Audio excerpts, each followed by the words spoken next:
Hello, good morning to everyone. Olá e bom dia a todos. Irei falar em português porque o meu português é melhor que o meu inglês. E será mais fácil para mim e para ajudar também ao trabalho dos intérpretes. Sejam bem-vindos a Portugal e sejam bem-vindos à história da resinagem no nosso país. Da associação que criamos, uma associação recente, vou mostrar um bocadinho. Portanto, é a única associação que existe em Portugal que representa os resineiros, portanto, quem extrai a resina, e a primeira transformação, não incluindo a segunda transformação, portanto, depois a segunda fase. Porquê isto? Porque, de facto, há uma proximidade muito maior e interesses mútuos entre aqueles que extraem a resina na mata e aqueles que a transformam, esta resina nacional. Enquanto que a segunda transformação já pode trabalhar com derivados da resina de diversas origens, que é aquilo que está, de facto, a acontecer.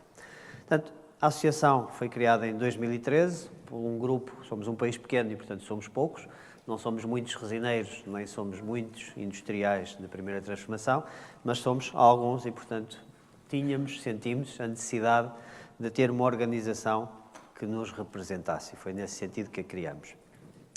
E, portanto, ela representa os profissionais do setor, pretende promover a atividade e dignificar esta atividade, tentando criar melhores condições para que tenha continuidade no futuro. E, portanto, pretende ser a voz dos resineiros e dessa primeira transformação perante o Estado português, perante a segunda transformação também, quando seja necessário, e tentar, entre nós, estar mais unidos para conseguir melhores resultados.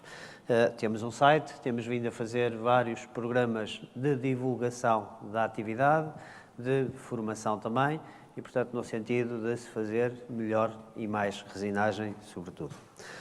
Independentemente desta associação a que eu pertenço, portanto, de forma voluntária, eu faço parte de uma empresa, como disse o Alex Cunningham, que, para além é uma empresa que, na sua origem, é muito mais dedicada à questão dos incêndios florestais, portanto, que faz análise de risco de incêndio, planificação de gestão estratégica de combustíveis, trabalha com métodos de prevenção, entre os quais fogo controlado, tivemos também já ligados ao combate a incêndios florestais, e para chegarmos à evidência, ao fim de alguns anos, de tentar evitar fogos, que uma das formas melhores, se calhar, que poderíamos ter de os evitarmos, era termos valorização do espaço florestal e ocupação do espaço florestal.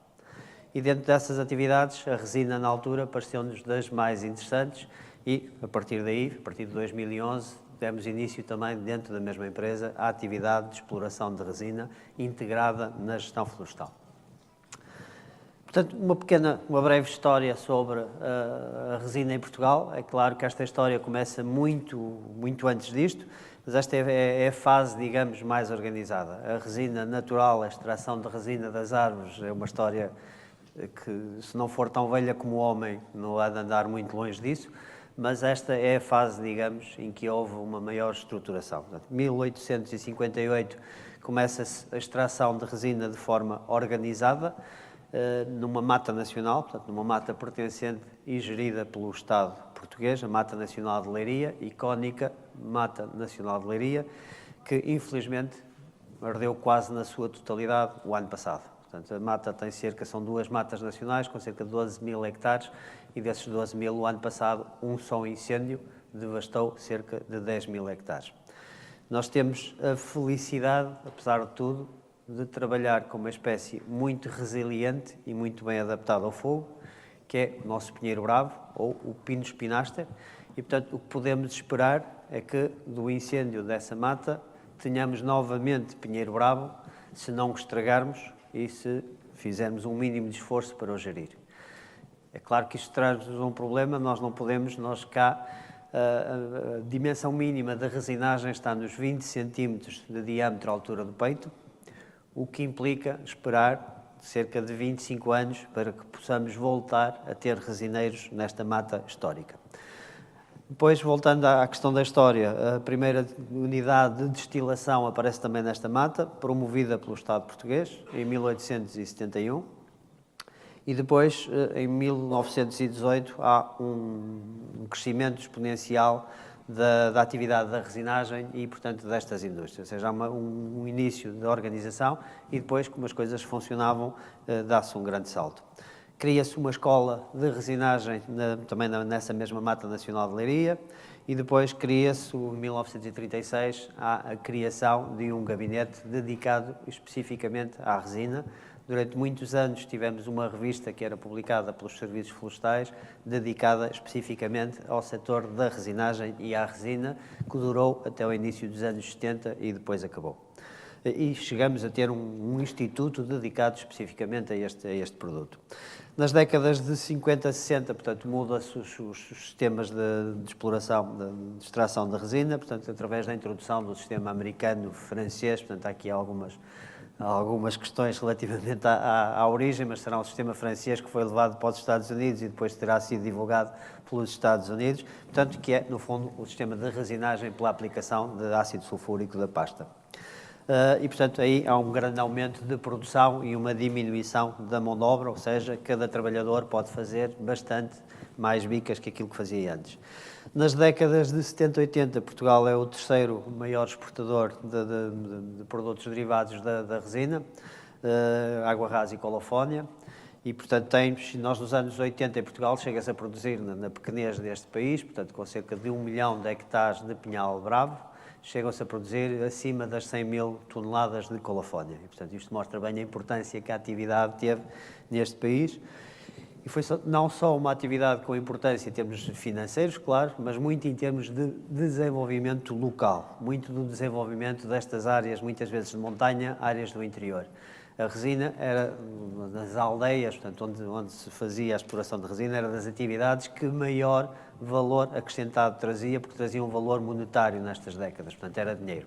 E, portanto, isto, durante os anos 80, funcionou bastante bem e depois, a partir da década de 90, anos 2000, entra muito produto vindo da China, há uma quebra de preços e há outras razões e, portanto, há uma quebra abrupta de produção. Portanto, isto é uma produção que vem mais ou menos sustentada, em crescimento sustentável, desde o início do século XX até meados finais de 1980 e depois, a partir do início da década de 90, como vamos já ver, há uma diminuição muito forte. E, portanto, cá temos, depois aqui com algumas oscilações, mas podemos ver que, sobretudo a partir desta fase de 2000, finais da década de 90, a partir de 2000, há uma quebra acentuada e depois mantém-se mais ou menos nesta quebra até por volta de 2012. Claro que há várias razões para isto ter acontecido. A primeira, a resinagem, por mais que seja interessante em termos de desenvolvimento rural e sustentabilidade da gestão florestal, é uma atividade económica. E, portanto, tem que ter rentabilidade para ter continuidade e, sobretudo, para ter desenvolvimento. E, portanto, com o preço, com o decréscimo dos preços desta matéria-prima, a atividade vai caindo. Temos também um aumento de salários nesta fase, portanto, no finais da década de 80, temos um aumento de salários, o que torna mais difícil que a atividade da resinagem sustente o pagamento dos trabalhadores. Temos a implementação, portanto, temos uma alteração na nossa legislação relativamente aos contratos laborais, à contratação de mão de obra e, portanto, uma maior exigência da parte do empregador nos direitos do trabalhador e naquilo que tem que lhes dar, e, portanto, tudo isso também muda. É claro que a resinagem, durante muitos anos, foi muito uma atividade informal, uma atividade sazonal e, portanto, tinha regras próprias. A partir de determinada altura, sobretudo finais dos anos 80, princípio de 90, passa a ter as regras iguais a qualquer outra profissão e, portanto, isso provoca muitas alterações. Entrada na União Económica Europeia, portanto, na CEE, na altura, e, portanto, isto muda muitos hábitos. Uma das coisas, quando entramos para a Comunidade Económica Europeia, eu que sou da área, sou florestal, uma das coisas que nós estávamos mal, segundo nos diziam, era que tínhamos demasiados ativos no setor primário e, portanto, tínhamos que transitar quase isto tudo para o setor secundário e terciário.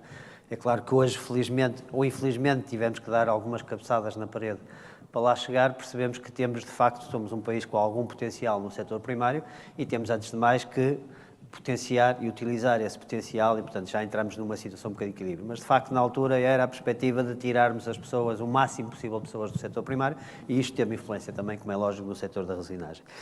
Toda esta política leva a algum êxodo rural, portanto, leva mesmo a uma falta de mão de obra no mundo rural, nas áreas em que havia a possibilidade de exploração de resina, e leva também a uma menor predisposição das pessoas que viviam nessas áreas para trabalhar no setor da resinagem.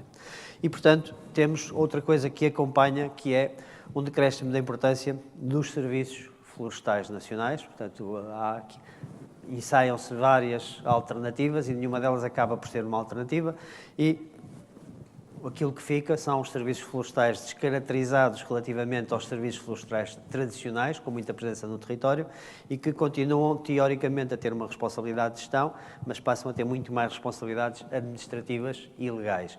E essa responsabilidade de gestão acaba por não se cumprir. E, portanto, isto acaba por se traduzir também num maior impacto dos focos florestais, que é o nosso grande problema florestal. E, portanto, nós temos menos pessoas a cuidar da floresta, menos cuidado na floresta, menos pessoas a trabalhar na floresta. Isto tudo leva a atribuirmos, em termos sociais e culturais, menor importância a estes espaços florestais. E ao atribuirmos menor importância, eles ficam muito mais vulneráveis a aquilo que tem vindo, de facto, a acontecer. Algo mudou um bocadinho, de facto, no início do século XX, a partir de 2010 há uma mudança nos preços da matéria-prima resina nos mercados internacionais, e é na fase em que eu e a empresa em que trabalho nos começamos a interessar pela resina, porque parece-nos poder ter alguma sustentabilidade nesta dupla função, atividade económica e atividade de sustentabilidade da gestão florestal.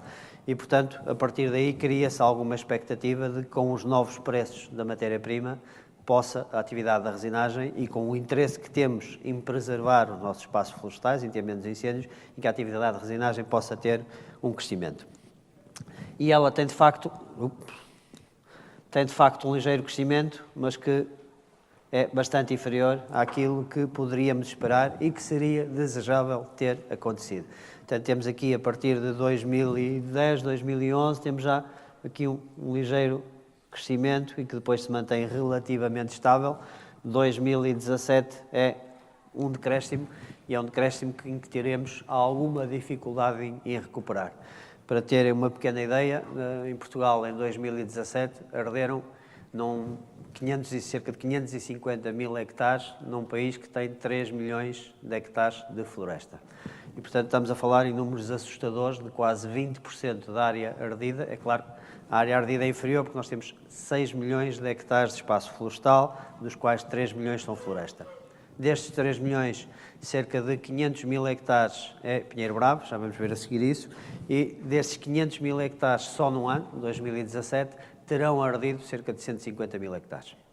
E, portanto, isto é de facto catastrófico para uma atividade que depende da existência destas árvores e que depende do estado de maturidade que elas tenham, porque só resinamos a partir de determinada idade, implica que temos que esperar uma série de anos para que isto volte a ter potencial de resinagem. E, portanto, temos aqui alguma oportunidade que foi criada pelo aumento e estabilização dos preços, mas que eu, como empresa, faço as contas, fiz as contas da expectativa antes de ir para a resinagem, e fazemos as contas todos os anos para ver como é que se temos que as outras atividades que temos na empresa têm que pagar a resinagem, ou se a resinagem se paga ela própria, ou melhor ainda, se deixa alguma coisa no final do ano. E, portanto, aquilo que nós temos apercebido é que, no estado atual, com base nos salários que temos que praticar, nas condições que temos que dar, e que ainda bem que as temos que dar, elas são insuficientes para cobrir todos os custos administrativos e de trabalho.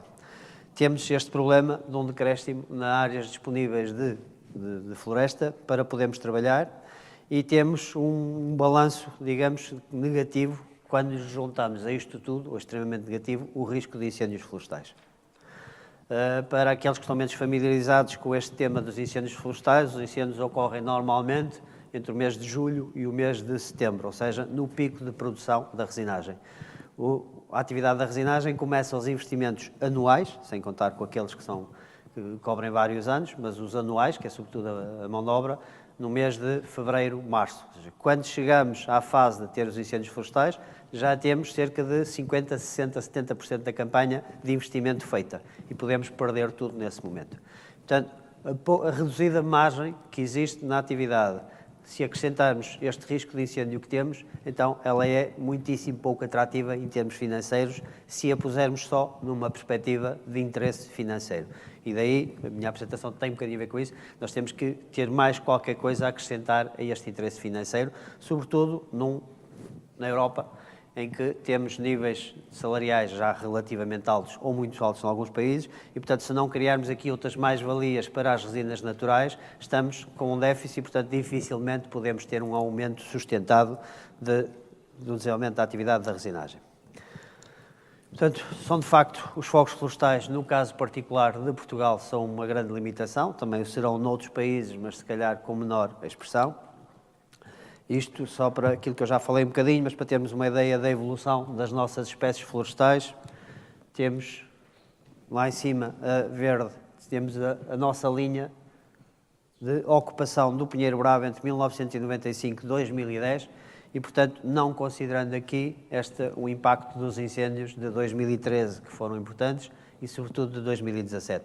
Nesta altura estaríamos ainda com cerca de 700 mil hectares, no início de 2017 estaríamos com cerca de 500 mil hectares e ainda não temos novo inventário, mas presume-se que estaremos talvez com 350 a 400 mil hectares, com alguma esperança de que os 150 mil que arderam em 2017 voltem a ser ocupados de forma natural, por regeneração natural de Pinheiro Bravo.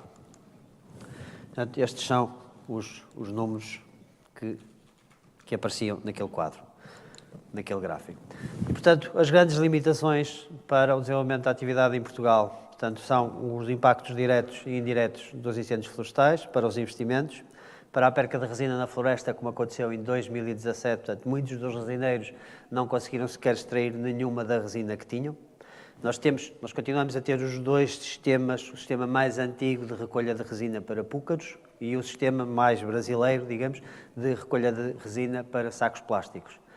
A vantagem do sistema dos púcaros é que, de facto, vai havendo colhas intermédias. No sistema dos sacos plásticos, nós, por exemplo, fazemos colhas intermédias, mas há muitos produtores que não fazem, portanto, só fazem uma colheita por ano. Portanto, o que implica ter um estoque todo nas matas e, portanto, o risco de perca aumenta.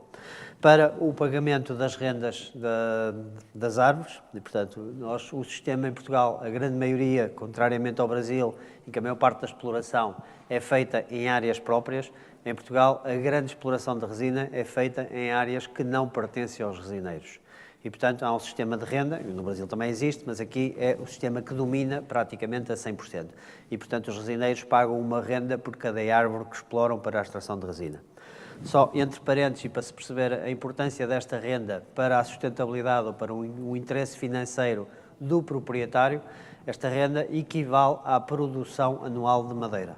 Ou seja, se nós pusermos de um lado aquilo que é pago por hectare pela renda das árvores para a extração de resina, este valor é o mesmo, é sensivelmente o mesmo, que o acréscimo anual de madeira nesses espaços florestais. Portanto, por aqui podemos ter logo uma ideia do interesse que esta atividade pode ter para o proprietário florestal. E recebe todos os anos, portanto, são rendas permanentes, são rendas contínuas, e a madeira, como todos sabemos, só pode receber quando não consegue pô-la no mercado de ações, de futuros, e, portanto, só recebe quando cortar a madeira. Portanto, há aqui várias vantagens. Mas, de facto, outro problema também com os incêndios é a questão da gestão da mão de obra. Portanto, temos resineiros que são, de alguma forma, especializados nesta atividade. A partir do momento em que temos um incêndio, perdemos os postos de trabalho para estas pessoas, perdemos estas pessoas nesses postos de trabalho que vão para outra atividade. E, portanto, mudamos de área, ao mudar de área, temos que ir buscar novos resineiros, formar novas pessoas e recomeçar tudo do início.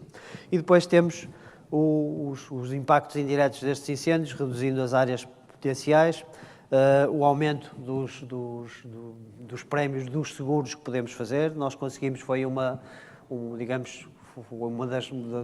dos desafios para a Resipinos foi conseguir que alguma seguradora nos fizesse seguros de risco de incêndio para a atividade da resinagem. Levámos algum tempo para o fazer, conseguimos.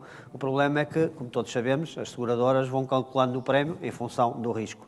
E, portanto, cada ano em que temos picos de incêndios, o prémio aumenta. Portanto, neste momento já está, podemos dizer, um valor insustentável para a atividade. Portanto, o que implica ou gastamos muito dinheiro no seguro e que se calhar torna insustentável, ou trabalhamos, digamos, no arame sem rede e, portanto, temos todo o risco por nossa conta.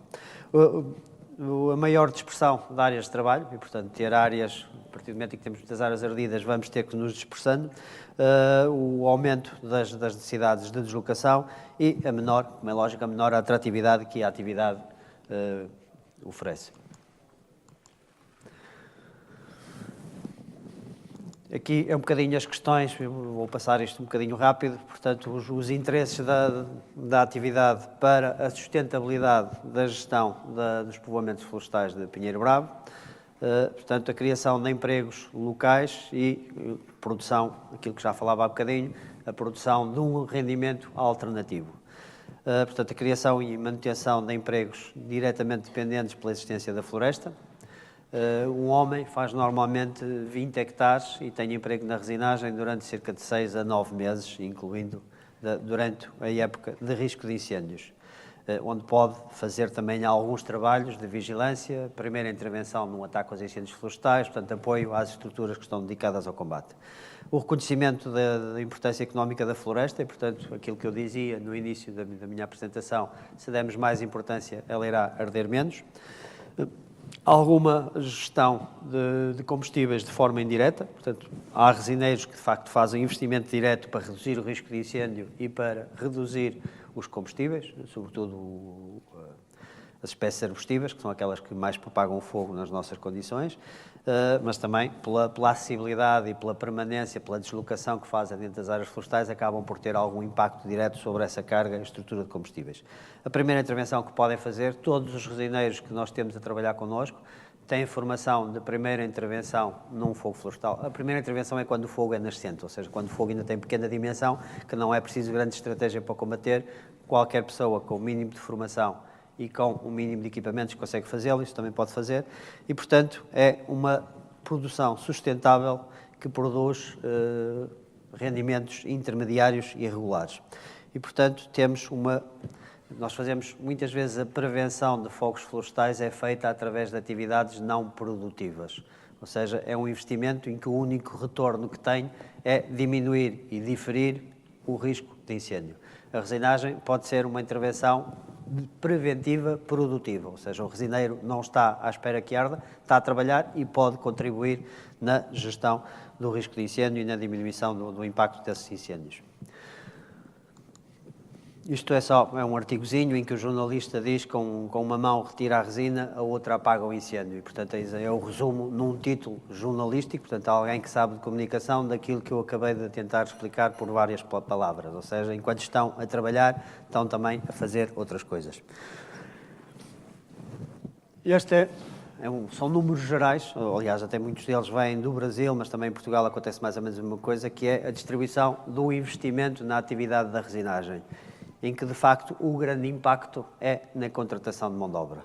Ou seja, é uma atividade que 80%, cerca de 79%, 80% do investimento que fazemos para contratar pessoas, para pôr pessoas a trabalhar e, portanto, isso é bastante interessante quando pensamos em termos de desenvolvimento rural e local. E agora precisamos de o que é que precisamos para incrementar um bocadinho a atividade da resinagem? Claro que Portugal tem esta particularidade de ter um risco de incêndio tão grande, mas se calhar muitas destas ações do que precisamos para o incremento da atividade são transversais à maior parte dos países. E, portanto, as condições essenciais para a manutenção e desenvolvimento da atividade. Claro que reduzir o risco e aumentar o rendimento desta atividade de resinagem. Portanto, por um lado, através da integração da exploração de resina nas atividades de gestão florestal e na redução do risco de incêndio. Temos um ótimo exemplo, que é o exemplo dos nossos vizinhos, o Álvaro Picardo, a seguir provavelmente irá falar nisso, de Espanha. A Espanha fez um esforço muito grande para não deixar morrer a atividade, criando alguns artefactos, apoiando os resineiros na execução de outras atividades, apoiando através de contratos para terem outras atividades, e durante muitos anos isso permitiu que uma atividade que não tinha rentabilidade financeira não tivesse desaparecido. E graças a esse esforço de inteligência que que foi feito permitiu que, quando a atividade voltou novamente a ser interessante, tivesse um desenvolvimento muitíssimo maior que aquele que está a acontecer em Portugal. E, portanto, precisamos muitas vezes de criar alguns artificialismos em termos financeiros para sustentar e aguentar algumas atividades para que, surgido o momento ideal, estejamos prontos a desenvolvê-la e a incrementá-la. E depois temos, acima de tudo, a valorização de uma produção sustentável, natural, associada ao desenvolvimento rural. O desenvolvimento rural é um tema muito falado neste momento em quase todas as medidas da União Europeia. Tudo que está relacionado com zonas rurais, o termo desenvolvimento rural é extremamente utilizado. A questão da resina não é tratada desta forma a nível da União Europeia e, se calhar, ela tem que ser uma consideração importante para os territórios onde há a possibilidade deste tipo de gestão. Criou-se muitos sistemas artificiais de incremento do desenvolvimento rural por muito financiamento e, às vezes, o financiamento direto não é a melhor forma. A melhor forma é apoio a atividades que possam desempenhar, que possam prestar esse serviço do desenvolvimento rural e de forma sustentável, e esse apoio pode ajudar essas atividades a que elas, de facto, consigam esses objetivos. E temos outra forma também, que se calhar temos que pensar um bocadinho nela e temos que trabalhar nela, e aqui, neste fórum, onde uma boa parte dos presentes estão ligados à indústria, são eles, se calhar, que podem ajudar a que lá consigamos chegar. Será que faz sentido, numa economia racional, que um produto com 80% de investimento em mão de obra, com influência na sustentabilidade das áreas florestais e no desenvolvimento rural, continua em direta competição com os preços regulados, e regulados é o mercado que se regula, eu sei, mas aqui de alguma forma é regulados pela expressão que tem, com produtos da pasta de papel, portanto da celulose, ou com a extração de petróleo.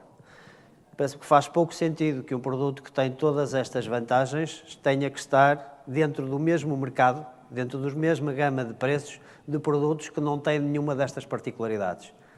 No caso da pasta de papel, estamos a falar de um subproduto. No caso dos derivados de petróleo, estamos a falar de um produto que não é, cuja exploração, todos sabemos, não é sustentável e mais tarde ou mais cedo nos vai afetar. E também porque, de facto, a resina natural extraída por estes processos naturais e sustentáveis tem características diferentes das outras resinas. E, portanto, se calhar temos todos a ganhar, porque senão vamos ver aquilo que ainda há bocadinho também víamos na apresentação da Índia, se calhar daqui a 10 ou 15 anos, quando todos os países atingirem um patamar de desenvolvimento superior, vamos deixar de ter resinas naturais.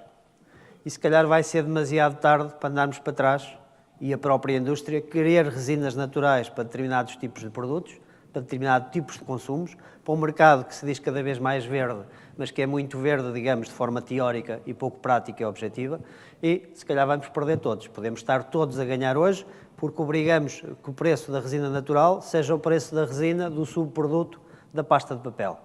Mas não sei quantos anos é que isto vai durar. Na minha perspectiva de empresário, a resina natural vai provavelmente deixar de ser um produto interessante, como irá deixar para a maior parte dos produtores. É claro que temos nós também, produtores, que fazer um esforço por outro lado, como fez o Brasil no melhoramento genético, mas mesmo o Brasil, com o melhoramento genético, lhes duplicou a produção.